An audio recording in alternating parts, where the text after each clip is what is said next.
जय महाराष्ट्र, जय भीम. मी पांडुरंग समुद्रला लायवड,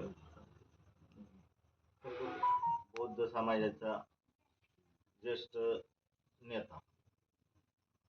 आता मी म्हणत नाही, आता तालुका म्हणतो.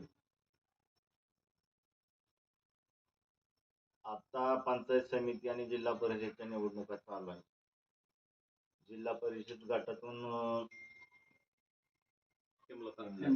हेमलता ताई आणि जगताप हे उभं राहिलेले, आणि आसू गणातून भीमराव पवार आणि गुणावरी गटातून वैशाली ताई कांबळे उभा राहिलेले. यांना आसू गावातून व बौद्ध समाजातून प्रचंड बहुमताने निवडून द्यावं, ही नम्र विनंती करण्यासाठी मी आज बौद्ध समाजात आलेलो आहे. माझं घर आहे बौद्ध समाज म्हणजे. आता काय लोक येतात बाहेरून, मी तालुक्याच्या बाहेरला नाही, तालुक्यातलाच आहे. काय लोक येतात, काहीतरी अप्रचार करून जातात. एकतर काल असा म्हणला अमर अफगर अँथोनी, अरे तुला कळतं का काय? अमर अफगर अँथोनीची स्टोरी जी आहे ती काल्पनिक आहे.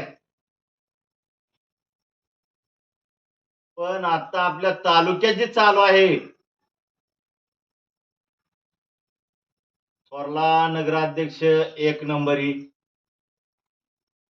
दुसरा माखा तो 10 नंबरी, आणि त्याच्यात आपल्या आसुगावचे 8% वाले. इकडे फलटण शहरातून सगळी मोकेवाली सगळी अशी टोळीच तयार केली या, की जे करून समाजावर, प्रत्येक समाजावर दहशत होईल. पण मला त्यांना एकच सांगणं आहे, दहशत हिथं तर चालणारच नाही. विकासावर बोला, काय बोलायचं आहे ना, विकासावर बोला. अहो तुम्हाला 5 वर्षे दिली खासदारकी, काय केलं तुम्ही 5 वर्षात? काहीच नाही. आता चालू आमदार आहेत, काय नाव घेत नाही त्यांचं, कांबळे, सचिन पाटील. आज 1.5 वर्ष होऊन आले, झाले 1.5 वर्ष झाले. त्यांना सांगितलं की फलटण शहरात प्रत्येक गल्ली बोळात पेठेत मुताऱ्या बांधून देऊ. आज 1.5 वर्ष झालं तुमच्या हातून मुताऱ्या होणार. कशाला काय लाभाड्या करताय, जनतेची दिशाभूल करताय?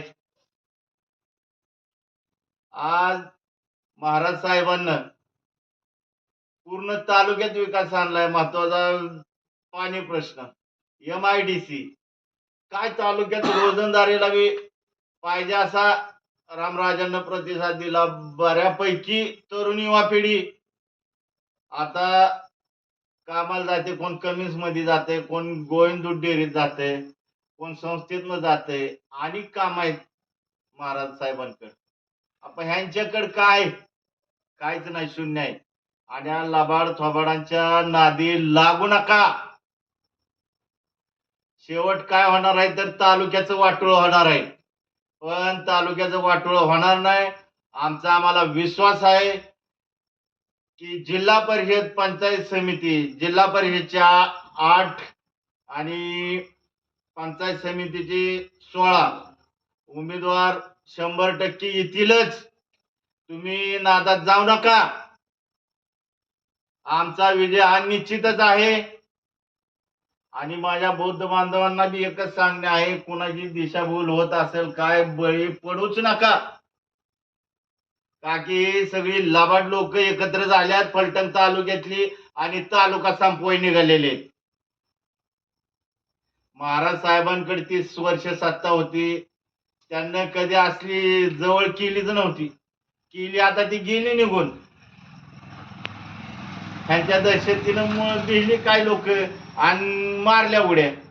आता आमचं तसं नाही, आमच्याकडे कुठले अवैध धंदेच नाहीत, त्याच्यामुळे आमच्यावर कुठला दबाव चालणार नाही. आणि काही चालू शकत नाही. हेच मला बांधवांना सांगण्यासाठी आज मी आसूमध्ये आलतो. तरी आपल्या 2 धनुष्यबाणाला प्रचंड बहुमताने निवडून द्यावं हीच नम्र विनंती. जय महाराष्ट्र, जय भीम.